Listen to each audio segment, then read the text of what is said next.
Hola, ¿qué tal? Buenas noches, bienvenidos, feliz viernes para ustedes. Faltan menos de 48 horas para que se abran las urnas y los colombianos vayan a elegir quién será el próximo presidente o se decida si habrá una segunda vuelta presidencial. Todas las encuestas apuntan a que Gustavo Petro va a ganar, seguido de Federico Gutiérrez y Rodolfo Hernández, y ya en otro escalón de los sondeos aparecen nombres como el de Sergio Fajardo, Enrique Gómez y John Milton Rodríguez. Una campaña que ha estado especialmente marcada por los ataques personales, las acusaciones, las propuestas polémicas y hasta por traiciones. Para nadie es un secreto que los choques más duros se han dado entre Petro y Gutiérrez por los señalamientos de un lado y otro de infiltración, de espionaje y de compra de votos, y por sus simpatizantes, algunos muy cuestionados. Mientras que en la coalición de la esperanza la noticia fue, por supuesto, la desinflada en las encuestas de Sergio Fajardo en la recta final y el crecimiento muy inesperado de Rodolfo Hernández. Pero las encuestas no son más que eso, una muestra y una fotografía,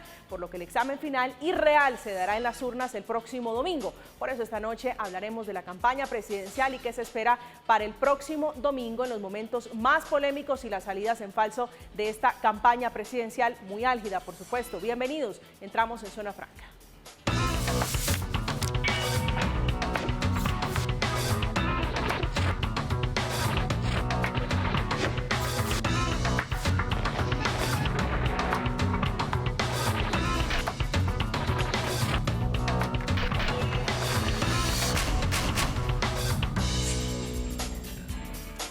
Son unas elecciones que tienen una sombra enorme, unos matices a propósito de las polémicas que han resultado las elecciones en el pasado Congreso y también la campaña, las legislativas, ante la incertidumbre todavía por el escrutinio de votos y la distribución de curules en el Senado, que todavía no hay claridad sobre ese tema. A propósito de este asunto de elecciones, está anunciando hace apenas unos instantes el registrador Vega, que va a denunciar al presidente del Congreso por advertir que va a haber fraude el próximo domingo cuando se enfrenten en las urnas quienes están aspirando a llegar a la presidencia de la República.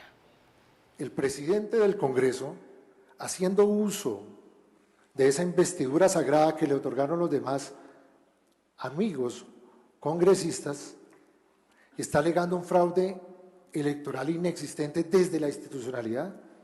Eso nunca se había visto en los procesos electorales.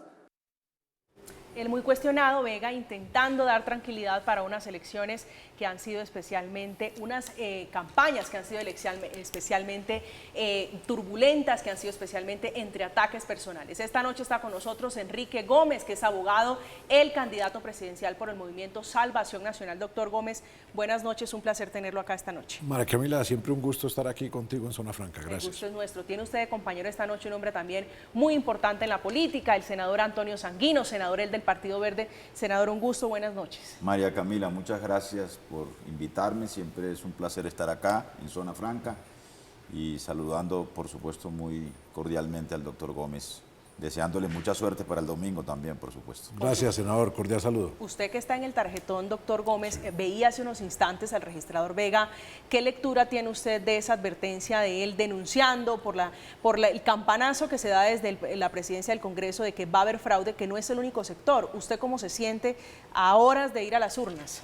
Pues me sorprende un poco la actitud de Vega. Yo nunca he visto desde la institucionalidad tanta chambonada como la del registrador. Es una tras otra. Hoy sufriendo todavía para subir las bases de datos de testigos.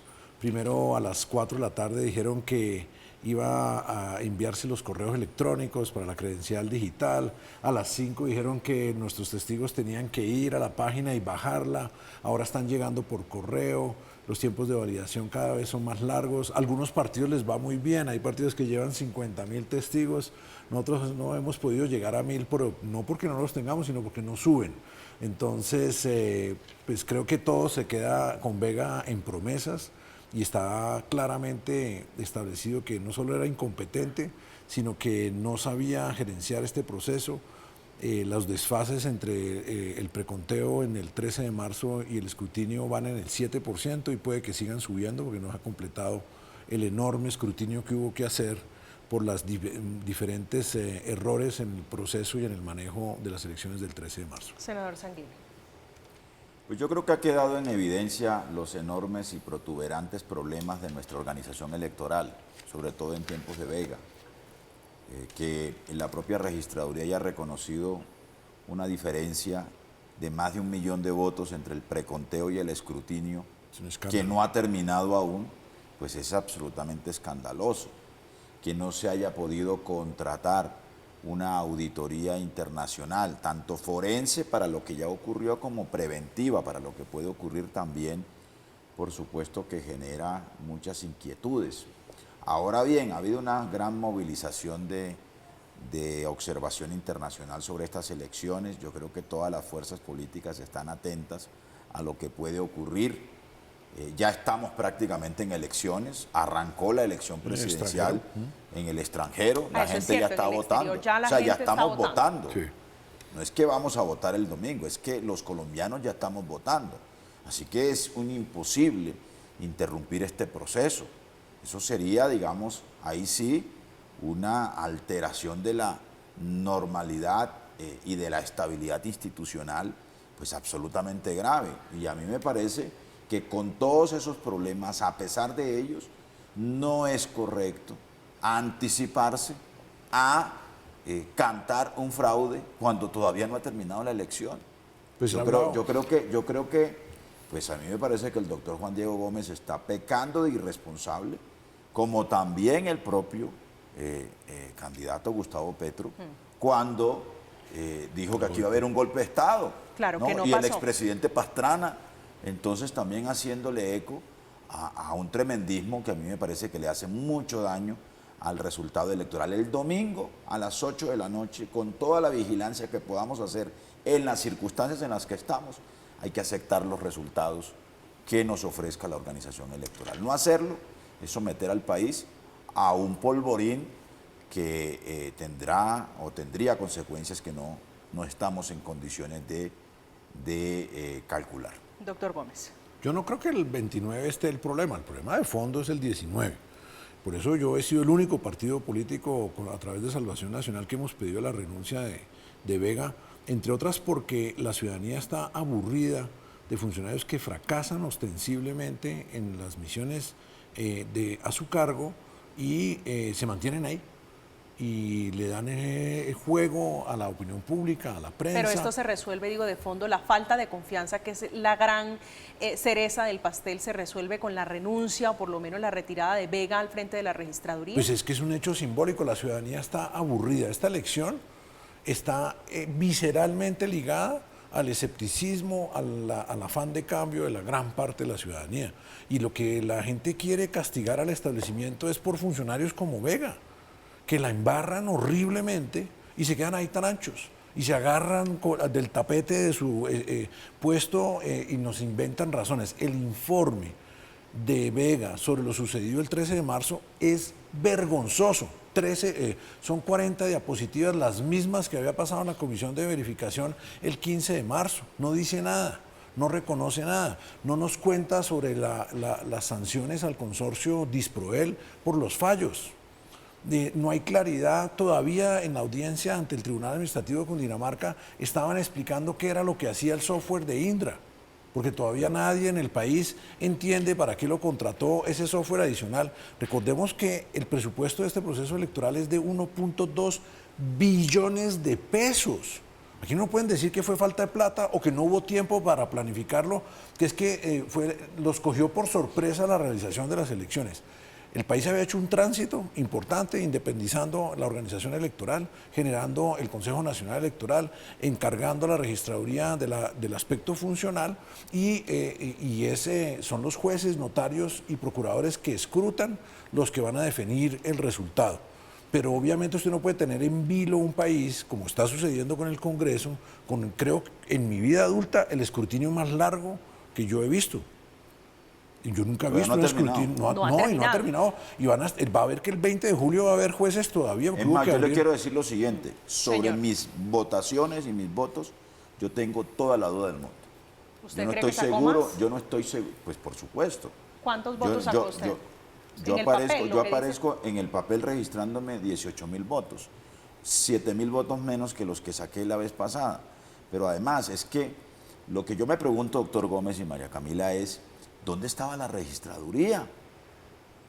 O sea que la registraduría no examinó los contratos de Indra, ¿no? Disproel, de Disproel, es el gran consorcio de McGregor, creo que se llama. Thomas Greganson. No, y la otra auditoría McGregor es el auditor. Sí, McGregor.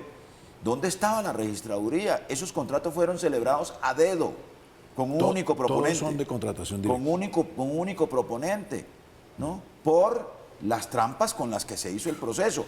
El director de informática de la registraduría es un señor, Alejandro Campo Valero, ¿no? Que ha participado en consorcios que fueron favorecidos con estos contratos. Trabajó en Indra, representó a Indra en Colombia por 2 años. La puerta giratoria. Ha trabajado en consorcios que han tenido problemas en el conteo y en el preconteo de los votos en el pasado. Trabajó en la oficina de Alejandro Char como asesor de la alcaldía en Barranquilla. Y todos sabemos que el clan Char son los campeones de la compra de votos, ¿no?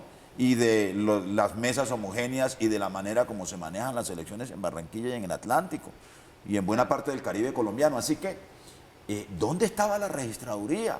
Luego pasó lo del 13 de marzo y la registraduría fue muy solícita para sancionar a Daniel Quintero, pero absolutamente silenciosa la Procuraduría, en relación con el corazón de la democracia electoral colombiana, que es la organización electoral. El único partido que le pidió a la Procuradora que suspendiera disciplinariamente de manera provisional a Vega fue Salvación Nacional. ¿Y por qué cree que usted quedó solo en esa intención? Porque los partidos tienen intereses en ese desorden. Pero le quiero decir, doctor Gómez, en el Congreso hubo un debate.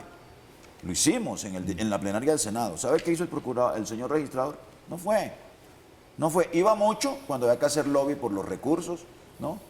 Y por la ampliación de burocracia que significaba el nuevo código electoral. Usted estaba haciendo un recuento de posibles responsabilidades, digo, tal vez en la negligencia.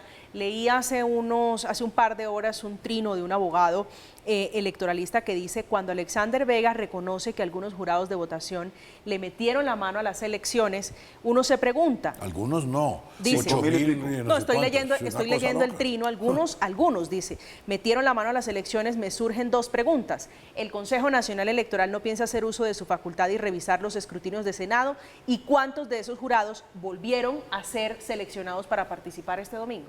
Pues parece que los cambiaron. Hay que ver cómo los capacitaron, quiénes los seleccionaron, porque además el señor registrador y el Consejo Nacional Electoral, ¿no?, acogió, ¿no?, una prevención, una narrativa que construyó el uribismo de que los maestros no podían seguir siendo los jurados de votación porque eran de FECODE y porque iban a favorecer a la izquierda. Pero FECODE, ¿no?, hay que recordar, en justicia adhirieron como organización, como sí, pero paradoja de la vida, señor, ¿no? Al uribismo le iba muy bien cuando los jurados eran los maestros de FECODE. Bueno, entonces, sí es cierto. Entonces hay que preguntarse cómo fue el mecanismo de sustitución de esos jurados y cómo fue el proceso con el que se seleccionaron los que oficiaron como jurados el 13 de marzo. Pero aquí, digamos, hay una cadena de equivocaciones que tendrán que corregirse. Y tendrán que corregirse, yo creo que tocará a posteriori, porque ya estamos prácticamente en elección. Ya estamos en elección, y en el caso de Colombia corren las horas. Que va a estar muy apretado el resultado, en la mayoría de las encuestas se muestra como un resultado apretado. Deberían haber aumentado las garantías. Es que aquí me molesta mucho, María Camila, que se trae la agenda de la institucionalidad. Y vimos, se le llena la boca a Alexander Vega de cómo va a ser que la institucionalidad me acuse a mí. Eso es una retórica falsa, es un sofisma, porque los cambios y los problemas hay que abordarlos sin que eso implique demérito para la institucionalidad y la democracia colombiana. Al contrario, es a través de la crítica sana, objetiva, que se mejoran las cosas. ¿Cómo desconocer que a Colombia Justa y Libres, en las elecciones del 2018, le robaron 40.000 votos en la registraduría? Está establecido en un fallo del Consejo de Estado que le devolvió la personería a ese movimiento político. Terminaron recuperando 3 curules. Y la personería, sí, además, porque pasó el umbral. Y a hoy la Fiscalía no ha condenado a nadie en relación con esos hechos. Se sabe que los paquetes de votos se compran y se venden en la registraduría. Y otro de los aspectos institucionales que no está marchando, ampliamos de 6 a 17 tipos penales electorales en el país. Y los índices de impunidad son superiores al 99 en todos. Y ninguno, mire, del 2018 y 2019, nada, ¿dónde está Barbosa?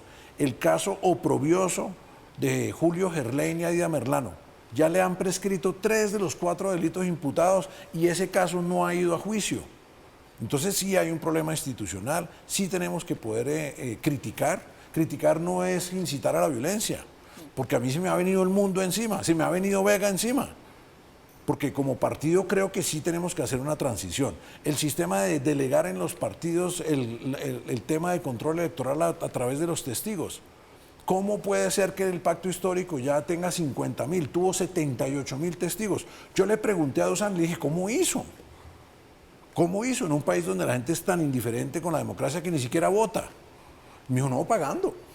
Claro, es decir, el pacto histórico el 13 de marzo se gastó entre 7.800 y 10.000 millones de pesos el día de elecciones. Pero esa es una figura, digo, pagar por los testigos electorales. El día, se le paga el día, es se le paga el permitido, transporte. le pagan cerca de 80.000 pesos a la persona. Claro, ¿y de dónde salen los 10.000 millones? No, ¿Dónde están en que cuentas claras? Eso tendrá que justificarlo no están, cada campaña. No están, porque si no se habrían pasado el límite, María Camila. Sí, pero déjeme preguntarle, porque aquí se trata de las garantías, de la seguridad y de la tranquilidad de poder ir a las urnas. Después del 13 de marzo han pasado 2 meses larguitos. Hoy a estas alturas, digo, estamos a horas de ir a las elecciones. ¿El ambiente es propicio para qué? O sea, para que vayamos confiados, con mucha desconfianza, con mucho, digo, grises más que claros alrededor de las elecciones. Pues el país está en una agenda sumamente emocional, donde el eje de toda esta campaña es el deseo de cambio, un deseo visceral, como dije antes, de castigar al establecimiento por sus fracasos. Y ese cambio está enfocado en una parte de la población, en el cambio malo que le ofrece Gustavo Petro al país. Y en el otro extremo está el continuismo, un continuismo que no se deja criticar, que no ofrece transformación, que está conformado por los partidos tradicionales. Y en medio de ese deseo de cambio está un miedo terrible, de que el cambio sea un salto verdadero al vacío. En la peor hora, las Cortes, que también deben estar en este debate, porque aquí no se puede hablar de nadie, no se puede hablar de fiscal, no se puede hablar de registrador, las Cortes eligieron a Vega y nos deben responder por haber puesto a esta persona incompetente, impertinente y además una persona que no quiere transformar. Él no ha reconocido nada.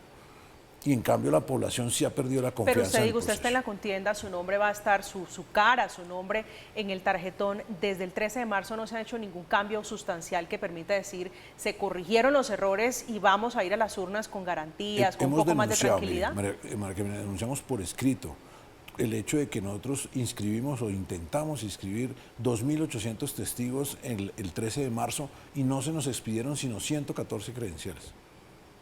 El sábado a las 5 de la tarde, como solución, la registraduría me dijo, llame a sus testigos, a los 2.800, el sábado a las 5, y que vayan a las comisiones municipales a reclamar la credencial en físico porque no se las puedo enviar en digital. Mientras tanto, el pacto histórico recibió 78.500 credenciales digitales, una clara discriminación contra el Movimiento de Salvación Nacional. Hoy hemos penado para subir 400 testigos, penado.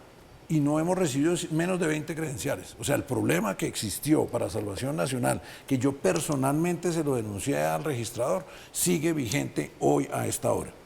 Y seguimos penando para saber si van a quedar los inscritos con credencial digital o no. Senador Sanguino, ¿usted cómo lo está leyendo? Digo, usted ya está tranquilo y reposadito porque usted no hace parte de esta contienda. Pasó en el Congreso, tuvo sus angustias, pero ¿cómo lo está viendo? Digo, ¿se alcanzaron usted a corregir algunos de los errores del 13 de marzo?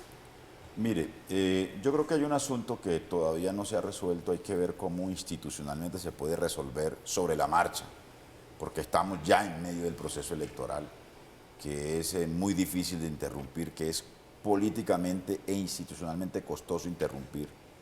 Pero sobre la marcha tenemos que acudir a los mecanismos que tengamos para controlarlo. Pero hay un asunto que es un eslabón, digamos, un poco siniestro de todo este andamiaje, que son los software.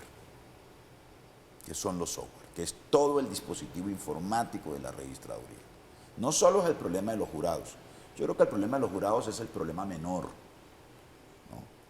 El problema de los E14, que fueron un problema muy grande, Gravísimo. son un problema también menor al problema del preconteo y del uso de los software en general de la registraduría. ¿Cómo funciona usted? ¿Cuántos años lleva usted haciendo política? Yo llevo 5 elecciones. Bueno, o sea usted sabe cómo funciona el sistema. Para, sí, que, por favor me ayude a explicar cómo funciona ese conteo. Pero le voy a decir lo siguiente. Señor. Por eso es la dificultad para que se contrate una auditoría externa. ¿Cuál es el misterio? ¿Cuál es el temor? Pero además yo le voy a decir lo siguiente. Aquí hubo complicidad del Ministerio de Hacienda, no sé si del Ministerio del Interior con el registrador, para aprobar los recursos, 3.200 millones de pesos para contratar la auditoría internacional, luego para girarlos, ¿no? De tal suerte que se dijera no hay tiempo para una licitación, luego había un proceso para escogerlo a dedo de nuevo como se escogió Disproel, Indra y los otros contratistas el año pasado. Y luego al final terminó con que no hubo tiempo de contratar a nadie. Y ahora el registrador nos dice, por presión del presidente, que lo va a contratar, pero para después, ¿no? Vaya uno a saber con qué pretexto sale. La cadena es la siguiente, señor Changuino. Sí. Yo voy, voto, meto el voto en la urna. Sí. Al cerrarse las urnas, los testigos, perdóneme, los jurados hacen el conteo de los levantan votos, un acta, y que los es el jurados, E14. la figura de los jurados es vigilar que todo esté bien, que todo esté transparente. Y lo registran en un formato que se llama el E14. Pero el jurado además... Pero al mismo tiempo en la mesa hay una persona que va cantando el voto. Telefónicamente. Telefónicamente, ¿no? Que es lo que se llama el preconteo. Y ese preconteo... No, pero eso se hacía así antes. Y ese preconteo se incorpora en un software, en el sistema informático de la registraduría. Luego, ¿qué tienen que hacer los jueces de la República? Comparar ese preconteo con las actas de la mesa, que es el E14. De tal suerte que lo que esta vez pasó es que cuando se compararon las cifras, ¿no? Resultó que había una diferencia de más de el gran cambio que trajo... 1.200.000 y piquito de votos. Pero yo quiero, permíteme, doctor Gómez, quiero agregar lo siguiente. Lo más curioso de todo esto es que quienes están construyendo una narrativa de fraude, por lo menos desde el lado del gobierno, pues son los que tienen la mayoría del Consejo Nacional Electoral y son los que respaldaron todo el tiempo a Vega, todo el tiempo. Entonces ahora Vega ya no es su registrador, ¿no? Ahora Vega, porque le reconoció un fraude que descubrió la gente del Pacto Histórico, porque montaron un dispositivo paralelo que les permitió detectar que les habían faltado un número importante de votos, creo que son 700.000. Entonces ahora Vega es del Pacto Histórico y hay que tumbarlo, ¿no? Y entonces ahora el sistema electoral es fraudulento, ¿no? Cuando se han venido eligiendo toda la vida con ese sistema electoral, con esa organización electoral, con esas mayorías en el Consejo Nacional Electoral y con esos registradores. Doctor Gómez. Una aclaración, vea. Señor. El gran cambio de Vega es que hay 3 copias del E14 hoy día. Ya no se hace transmisión ni voceo del voto. Hay un E14 de divulgación, uno de claveros y otro de delegados. Claveros y delegados van en el sobre con los votos una vez se han contado. Misiones del jurado, que no sobren votos. No puede haber más votos del número de personas que efectivamente comparecieron. Deben destruir los votos sobrantes en un sorteo al azar y quemarlos. Deben validar obviamente qué votos están nulos y dejar la constancia en el E14. El cambio de Vega era que en vez de hacer la llamada, se transmite digitalmente el E14 de divulgación a través de unas máquinas escáner que a su vez leen supuestamente el formulario E14 y lo traducen de una vez, lo dejan tabulado. ¿Por qué se hizo el cambio? Porque había una gran sospecha de toda la vida que como la tabulación era manual de los resultados, se alteraba el resultado de las mesas. En realidad, el fraude que descubrió el Pacto Histórico no tiene, llamémoslo así, ningún misterio, porque había otra copia dentro del sobre, tanto para claveros como para delegados de SD14. Y esa disonancia entre el ejercicio de divulgación y la apertura de los sobres en las comisiones municipales para diligenciar el E24, que es el siguiente paso donde sube a los departamentales, iba a ser inmediatamente contrastado. No iba a cuadrar lo que se había transmitido digitalmente con lo que había en el sobre. ¿Qué fue lo que pasó en el E14 Senado, que fue el más afectado? Pues que el formulario era extremadamente grande, tenía 37 páginas, tenía obviamente en las listas de voto preferente, casi en todas había 100 opciones, y se dice, la registraduría, nadie lo ha podido verificar, que el mal diligenciamiento por parte de muchos jurados dañó la capacidad de la máquina para transmitir, y en el caso de los partidos de lista cerrada, que éramos principalmente Nuevo Liberalismo, Salvación Nacional y Pacto Histórico, que no teníamos los 100 nombres, y estábamos en la parte de abajo de las páginas, nuestros datos quedaron por fuera de la transmisión electrónica. Por eso, Pacto Histórico, Salvación Nacional y creo que Nuevo Liberalismo, todos los días nos entran votos todavía. Y vamos subiendo, entonces nosotros arrancamos, el cambio en el caso de Salvación Nacional es de más del 30%. Porque va subiendo a medida que van abriendo los sobres en el escrutinio, que es la fase final, y encuentran, mire, el E14 aquí. Pero esta elección, doctor Enrique Gómez, pareciera un poco más fácil. Más sencilla porque el formulario es más pequeño. Sí, por lo menos para hacer el conteo y el preconteo. Solo tiene 7 renglones, porque de todas formas se van a contabilizar todos los candidatos. El senador Sanguino, que es costeño, ¿cierto?, utilizó hace unos instantes una palabra que a mí particularmente me gusta mucho, y es polvorín, refiriéndose él a un posible desconocimiento de las elecciones, eventualmente, digo, mirando el escenario que pueda darse el próximo domingo. Ustedes han hablado, ustedes han conversado sobre cuál debe ser, digo, la actitud de los candidatos de reconocer o no los resultados el domingo, por lo menos. No, los candidatos tienen que reconocerlos. Uno se mete en un juego, como el juego electoral, con unas reglas, tiene que aceptar los resultados, pero lo que no puede hacerse es decir que como uno no está de acuerdo con el procedimiento, no puede denunciar el procedimiento, porque si no, no hay cambio. María Camila, senador, entonces no se trata de desconocer, pero sí se trata de poner en evidencia los errores y los temas que yo no voy a ceder. ¿Cómo así que no han sancionado a Disproel? ¿Cómo así que no han sancionado al contratista de capacitación de los jurados? Que mire el desastre. Porque hay 6.000 jurados que van a ser encartados penalmente, pero hay 70.000 mesas donde el E14 fue mal diligenciado. Entonces eso, pues el contratista de capacitación obviamente también fracasó. Es que todas las responsabilidades a cargo de Vega fueron un desastre. La selección de los jurados.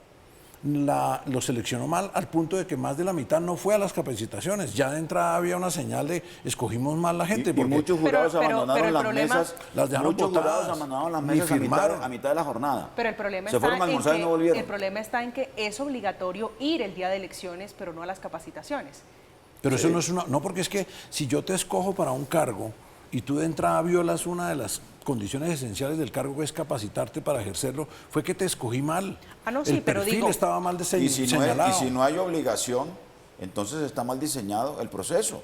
Claro, es que el gran problema de eso porque tiene que ser obligatorio la capacitación de los jurados. El gran problema de eso es que capacitarse no es obligatorio, pero sí es obligatorio ir el día de las elecciones, porque si no, si usted es funcionario público, pues lo pueden suspender. En un país, María Camila, donde no cogen asesinos, o los cogen y los sueltan. No, pero además ¿vamos a perseguir a 200.000 jurados a sancionarlos penalmente? No, eso habla también del compromiso y del nivel de compromiso que hay con la democracia. No, y además judicializamos 5.000 y pico de jurados, pero la cabeza de la organización electoral no responde.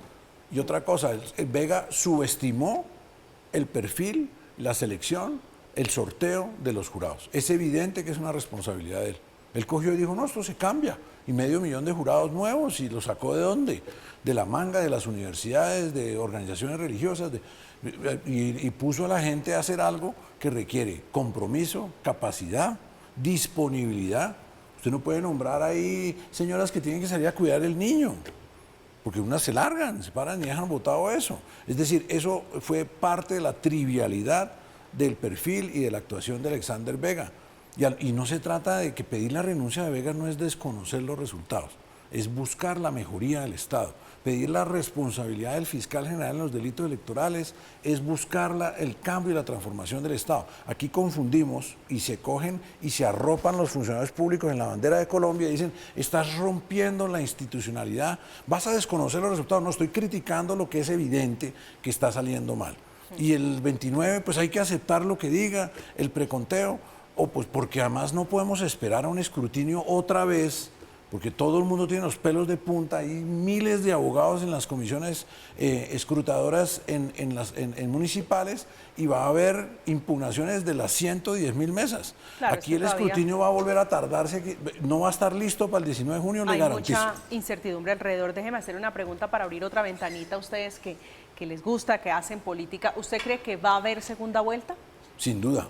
Es imposible estadísticamente que nadie gane, obtenga la mitad más uno el 29 de mayo. ¿Cómo está usted analizando los números? ¿Cuáles son sus cuentas? No, pues es que, mire, suponga que en un mal escenario estemos en 20 millones de votos y usted mira todas las encuestas y no hay ninguna persona que pueda sacar 10 millones, 11 millones de votos en estas elecciones del 29 de mayo. El voto está dividido, fraccionado, hay un porcentaje de indecisos todavía muy importante, voto en blanco. O sea, yo creo que va a haber segunda vuelta sin lugar a dudas. Senador Sanguino. Sí, digamos, todas las mediciones, o mejor, ninguna de las mediciones le da a ninguno de los candidatos más del 50% de los votos. Ni las mediciones más optimistas en favor de quien encabeza las encuestas. Así que va a haber segunda vuelta, además porque la votación se va a distribuir en un número de 6 candidatos y adicionalmente, digamos, la manera como se comporta el electorado colombiano indicaría que, digamos, hay un voto tradicional que se expresa, que se ha expresado últimamente, que tiene una capacidad de movilización electoral importante. Hay un voto de centro que está allí, que se va a expresar o por la vía de Sergio Fajardo, de alguna manera por la vía del señor Rodolfo Hernández, que se presenta como de centro, aun cuando no lo sea, ¿no? Es más bien una versión criolla. ¿Usted lo ubica en qué sector? Es una versión ¿En criolla de Donald Trump mezclado con Berlusconi, ¿no? ¿Usted lo ubica en qué sector político? ¿Centro? No, él es... ¿Centro derecha, centro izquierda? Él es un populista de derecha. Sí, así es derecha, pero camina claro, por los lados de Petro. Petro. La verdad me sorprende porque yo era del liberalismo, no logro ubicarlo. Bueno, él no fue de la hegemonía liberal pues es que Donald Trump santanderiana. Donald Trump era eso. Era de derecha, absolutamente de derecha. Era un populista, pero es que examina el contenido de lo que le propone al país el señor Rodolfo. El señor Rodolfo. O sea, ¿qué le propone en términos de política social al país? ¿No? Que la gente vaya a conocer el mar. ¿Qué le propone a la gente en términos de modelo económico y de ajustes al modelo económico? ¿No? Libre juego del mercado. ¿Qué le propone a la gente? Con él ¿Qué le propone a la gente o al país en términos de reforma tributaria y de modificación de la estructura tributaria del país? O de reforma política y profundización de la democracia. No, su bandera, yo lo único que le he escuchado es que el segundo piso del Palacio de Nariño lo quiere convertir en un museo porque él se va a vivir a un apartamento de él, porque él tiene con qué pagarlo. No, y su bandera ha sido la lucha, dice él, anticorrupción y que con esas banderas... Sí, pero es que la lucha anticorrupción para él, ¿qué es? ¿Que va a regalar su sueldo? ¿Que va a vender 8.000 camionetas? Yo no creo... A mí me parece que son una cantidad de anuncios que a la gente le gusta mucho, claro, porque son sonoros, pero eso es irse por las ramas en el debate de fondo de la agenda del país. Eso es irse por las ramas. Yo no sé a qué hora... ¿Usted ha podido debatir con él? Yo he estado en 6 o 7 debates con él y no le conozco propuesta sobre nada. Sobre nada. Él lo único que dice es hay que acabar con la corrupción, se ríe y me pregunta, ¿eso que están preguntando qué es? Y yo digo, tal cosa. En un debate le preguntaron, ¿no? ¿Y usted qué opina del acuerdo de Escazú? Y le estaba preguntando no sé a quién. En la Cámara, en la Feria del Libro. Oiga, ¿qué es eso? No, yo no he visto tantas propuestas. Micho no tiene propuesta para situarlo en ningún lado. Rodolfo es él. Y solo piensa en él, y solo le interesa a él. Y eso le gusta al país, ese lenguaje chabacano. Yo creo que una parte grande de la población quiere castigar a la institucionalidad, castigar a los partidos tradicionales y castigar al establecimiento. y por eso opta por estas opciones Seguramente muy sí, y demagógicas seguramente y por eso se ve ese crecimiento, a juzgar por las últimas encuestas, que es el único que crece. Sergio Fajardo, que realmente se desinfla completamente. Muy seguramente eso obedece a lo que está sintiendo el electorado, a lo que está sintiendo la gente en la calle, y muy seguramente obedece a eso que usted dice, que están pensando castigar al establecimiento, castigar a las personas que han estado en el poder durante muchos años. Pero fíjese, María Camila, que las mediciones que tenemos nosotros en nuestra campaña nos dicen otra cosa. ¿Qué les dice?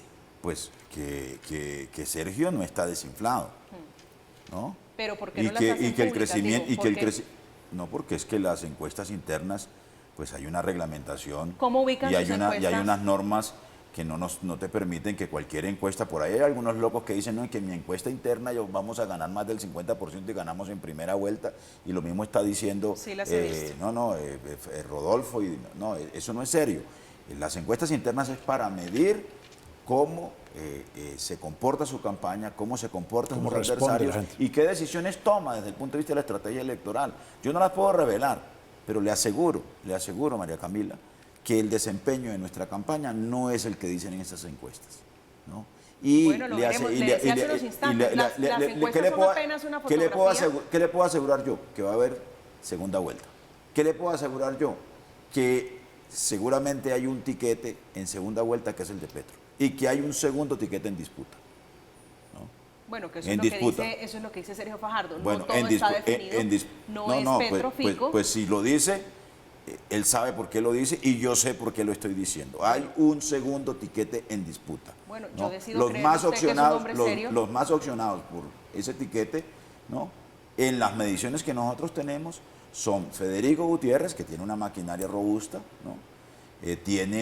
Está, pues, por supuesto, Rodolfo, que ha logrado construir un discurso muy sonoro, que tiene una cierta simpatía, que no sabemos qué tanto se expresa electoralmente. Tiene un TikTok robusto. Tiene un TikTok robusto. Robusto, está Fajardo, y bueno, y están las otras opciones que como se presentan por primera vez no sabemos cómo se comportan. El doctor Gómez, John Milton Rodríguez, pues uno podría decir... que han sido buenos candidatos. John Milton tiene un voto cristiano, y ese voto cristiano aparece en las encuestas. No sé. Bueno, me quedan unos segunditos porque me tengo que ir a comerciales para plantearles el siguiente escenario. Como está vista la cosa, los dos coinciden en que va a haber segunda vuelta.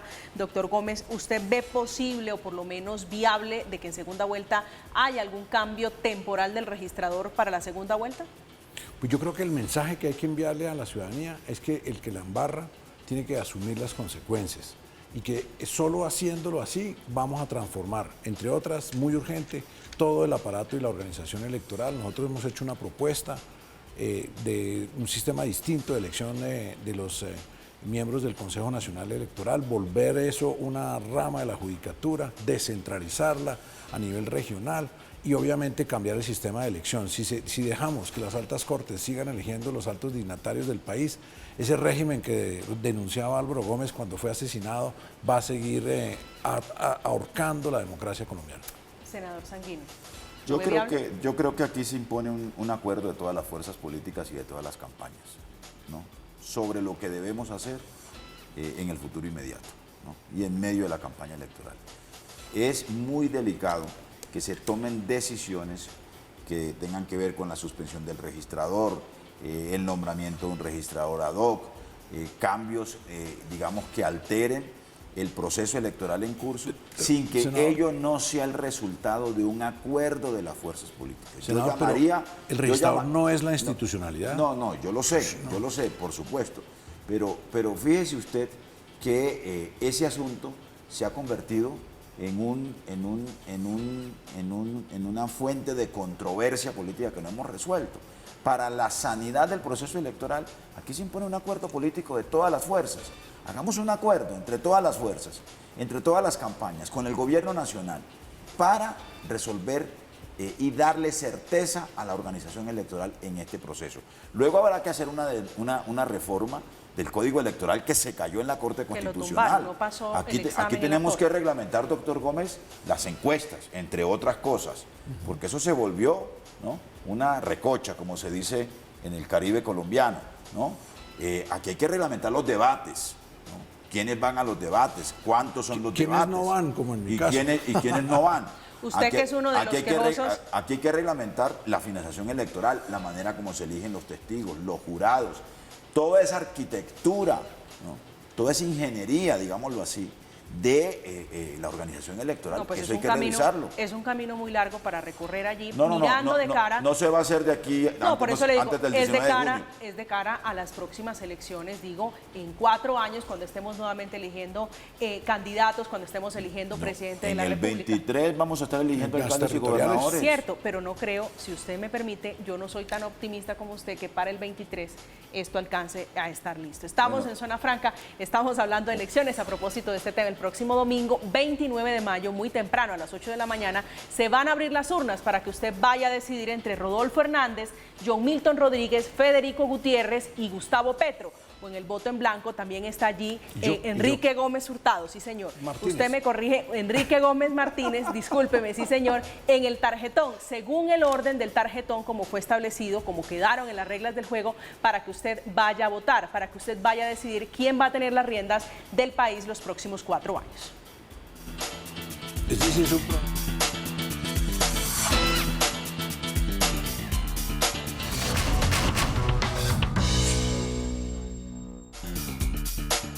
Y no hay un justo Estamos en Zona Franca, regresamos, seguimos hablando de política. Saludo especialmente a Susana Muhammad, que es vicepresidenta de Colombia Humana, concejal de Bogotá. Doctora Susana Muhammad, buenas noches, bienvenida. Hola, buenas noches, muchas gracias por la invitación. Gracias a usted. Quisiera preguntarle sobre las reflexiones que hace ya ahora usted del pacto histórico, las reflexiones que está haciendo sobre esta campaña. Quedan muy pocas horas para ir a las urnas. ¿Cuáles son las consideraciones finales que está haciendo usted en su orilla política? Bueno, lo primero es que necesitamos una jornada electoral absolutamente transparente. El pacto histórico está en una preparación muy importante, tal vez la movilización de cuidado del voto más importante que haya hecho este sector político en su historia. Aspiramos a que logremos tener 77.000 testigos electorales para garantizar en tiempo real que podamos tener la información de la voluntad popular en las urnas y ayudar a garantizar, digamos, la transparencia. Nos preocupa escenarios en donde al final de la jornada no haya claridad, por ejemplo, si se necesita una segunda vuelta o no haya claridad, por ejemplo, quién sería el segundo candidato, porque de pronto los márgenes son muy estrechos y desafortunadamente la Constitución pues solo deja 3 semanas entre una primera y segunda vuelta. Esos son escenarios que ojalá no se den, que ojalá los resultados sean muy diáfanos y que no terminemos en un escrutinio pues, que pueda generar dificultades. Eso es un primer tema. Segundo, muy atentos a la seguridad en las regiones y que la gente pueda libremente ejercer su derecho al voto, que no haya coacción del voto. Y tercero, obviamente seguimos en nuestros últimos días de campaña porque sabemos que todavía hay un porcentaje importante de la población o un porcentaje valioso para el resultado que puede estar indeciso, entonces buscando a fondo desde las regiones con todos nuestros congresistas, miembros de partidos políticos y activistas, conquistar el corazón y el voto del último y la última ciudadana y pues realmente trabajando para que estas elecciones y este cambio democrático sea pacífico y transparente. Estamos sin auditoría internacional, con muchos cuestionamientos alrededor del software, alrededor del registrador. ¿Cómo está el ambiente? ¿Ustedes están tranquilos? ¿Están confiando en lo que va a pasar el próximo domingo?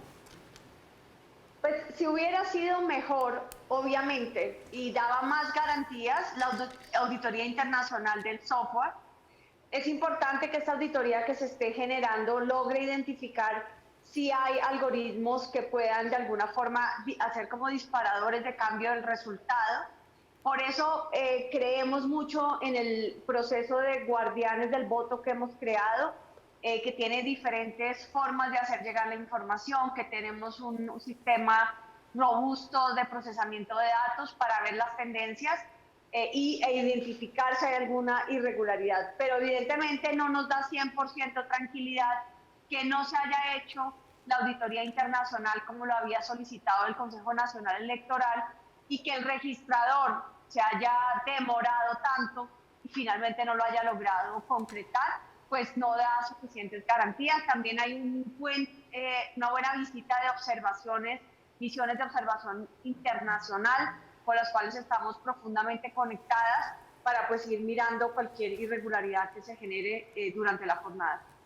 Concejal Susana, pues le agradezco estos minutos, queríamos conversar con usted, tener una representación por lo menos de la campaña del doctor Gustavo Petro para tratar de entender cómo están viendo ustedes, viviendo estos últimos minutos, horas, a puertas de llegar también a las urnas. Le agradezco, le envío un fuerte abrazo y mucha suerte.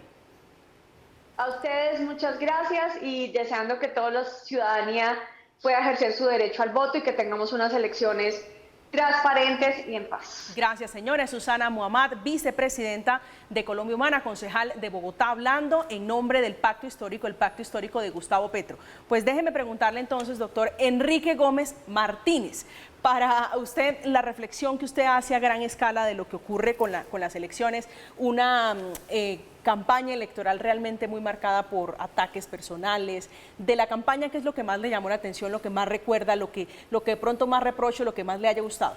Pues la sucesión de lugares comunes, superficialidades, candidatos engañando a la opinión pública sobre la naturaleza de los problemas, ofreciendo soluciones irreales, un centro absolutamente ajeno al compromiso con una visión de la sociedad y del Estado, y una extrema izquierda que plantea soluciones populistas, demagógicas, que creo que no le sirven ni al debate ni le sirven al futuro del país. Me tiene decepcionado.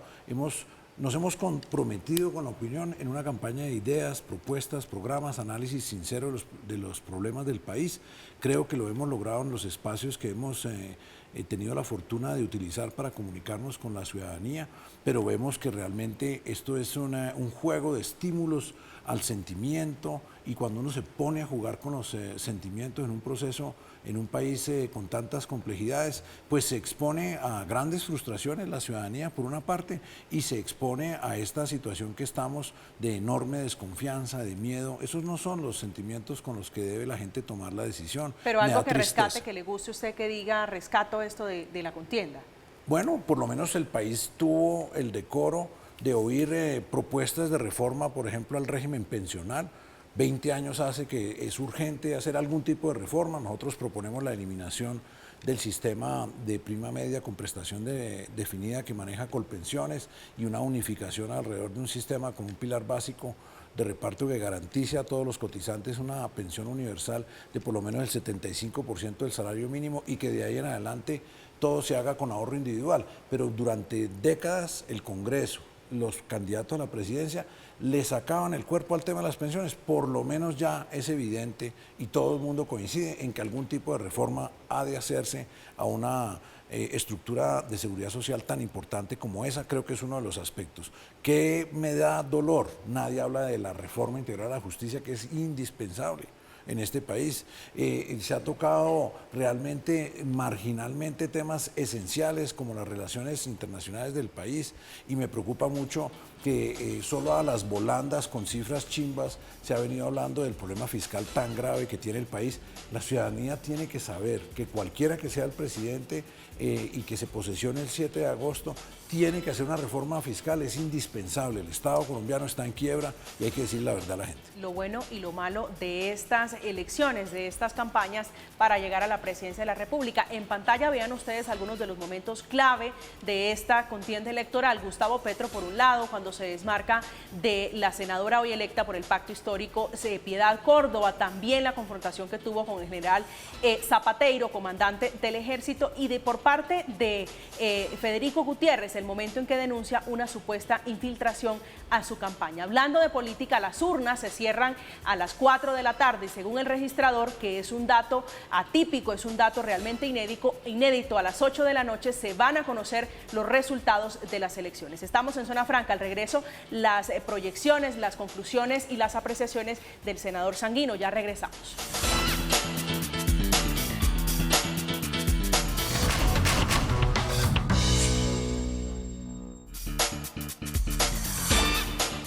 Estamos de vuelta, estamos hablando de política, a escasas horas de que vayamos a las urnas después de 4 años para elegir nuevamente presidente de la República. Senador Sanguino, sus apreciaciones, sus reflexiones más profundas sobre esta contienda. Bueno, yo creo que hemos llegado a una campaña electoral en la que el país ha podido tener la oportunidad de examinar y va a tener la oportunidad de escoger entre opciones de continuismo, un candidato que representa claramente el continuismo del gobierno de Duque, del proyecto uribista, que es Federico Gutiérrez, respaldado por 45 de los 54 clanes que han dominado la política en los territorios y en el Congreso de Colombia, y unas opciones de cambio, una opción de cambio, digamos, a veces altisonante, con muchas discusiones sobre su viabilidad fiscal y financiera, que la propone el senador Gustavo Petro, una opción de cambio que nosotros hemos formulado en cabeza de Sergio Fajardo y otras alternativas que también se le han presentado al electorado.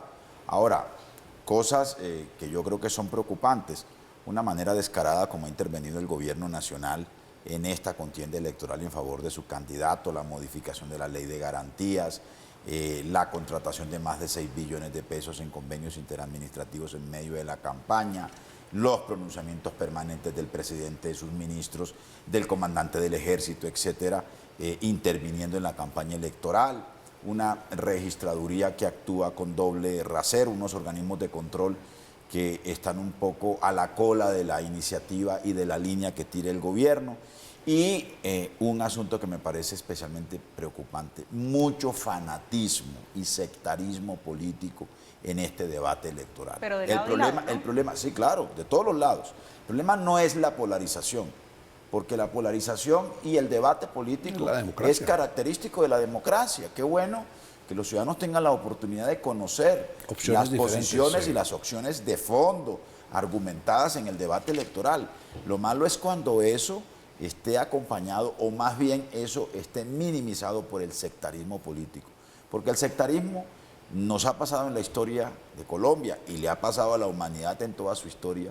Es el preludio de fenómenos de violencia política. Y yo creo que a nosotros nos corresponde civilizar la contienda política y volverla una discusión política inteligente y racional para que podamos escoger bien. De mucha más altura. Es el senador Antonio Sanguino, senador del Partido Verde, esta noche hablando de política, tratando de interpretar un poquito lo que va a pasar el próximo domingo. También Enrique Gómez.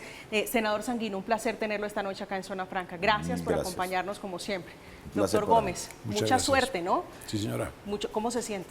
Tranquilo, porque estamos haciendo un proceso, un viaje, y ya dimos el primer paso, esa es la mitad del viaje y estamos construyendo partido con Salvación Nacional y ojalá se derrote el miedo y en quienes les gustan nuestras ideas se den cuenta que en primera vuelta nadie va a ganar y por eso pueden darnos su apoyo y proteger estas ideas, el retorno de los valores a la política y unas ideas de cambio para el país. Enrique Gómez Martínez, candidato a la presidencia de la República por el movimiento Salvación Nacional. Llegamos al final de Zona Franca. El próximo domingo 29 de mayo a las 8 de la mañana, vaya a las urnas. Allí va a recibir el tarjetón y va a decidir entre los candidatos Rodolfo Hernández, ahí lo está viendo, John Milton Rodríguez, Federico Gutiérrez, también está Enrique Gómez Martínez y Gustavo Petro, o también, si es su preferencia, el voto en blanco. Sergio Allí Fajardo. se los presento Sergio Fajardo. Esta vez me comía Sergio Fajardo, que según el orden del tarjetón, esas son las opciones que usted tiene para que decida quién va a ser el nuevo presidente y vicepresidenta o vicepresidente del país. Llegamos al final. A ustedes, como siempre, gracias por acompañarnos. Que descansen. ¿No le digo yo?